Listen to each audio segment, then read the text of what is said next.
talked about your development in terms of learning how to work and make yourself available. Just kind of talk about how you've grown and how you've seen your game grown after the long layoff. I feel like my most effective area is probably on the offensive side, and when I can't find that groove, that offensive groove, I try to affect the game in a different way, and I feel like that's what I've done the best job of as the season progressed, like finding different ways to be productive on the court. Coach said that sometimes the guards miss you. You need to be, he called it more of a jerk, demanding the ball. Do you have a problem with that, or how do you look at, can you develop into being a jerk? Yeah, and what he would call, I feel like I know what he's talking about, and I agree with him. But I just need to, get in better shape, and I'll be able to call for the ball more often. Steven, Jared Wilson-Frame was talking about how he knew you from high school and remembered you in high school, and kind of comparing you to then to now. He said your hands have gotten a lot better. How have you worked on getting better at catching the ball, finishing around the basket, and catching things cleanly and playing more efficiently with your hands? Well, the more you have a ball in your hands, the better you are with it. I get in the gym a lot, and I'm in there a lot. That's all I can say. That's how that's come along. Steven, Coach said that he thinks you could be one of the best big men in the ACC. What do you think you need to do to become one of the best big men in the ACC?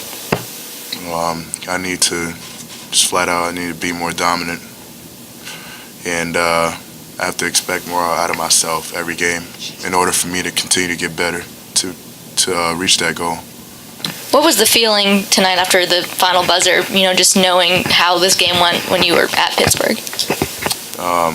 I feel like it wasn't really relief. It was confirmation that of ourselves, to know that we are the better team.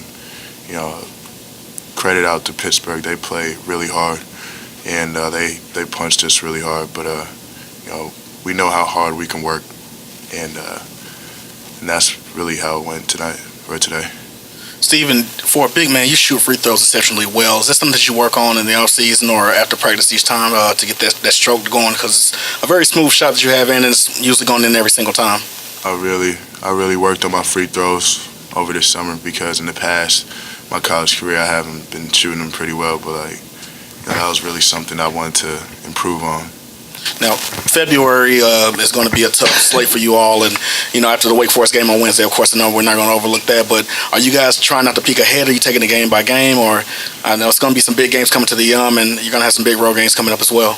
Game by game, definitely. Just like you said it, we got to take every game one at a time. We can't look ahead. We can't look back, most of all, and we just have to keep progressing and learning. Steven, if you could just talk about how you and Malik work together.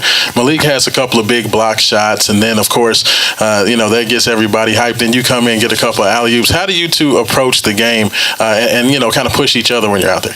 I feel like in practice we try to best each other, and we get the most out of each other in practice every day. So I feel like when the game comes around, it's all shown on the floor, and we really compete.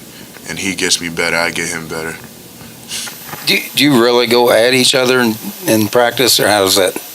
We definitely go at each other in practice. Definitely. Anything else for Steven? Great, thank you. Thank you.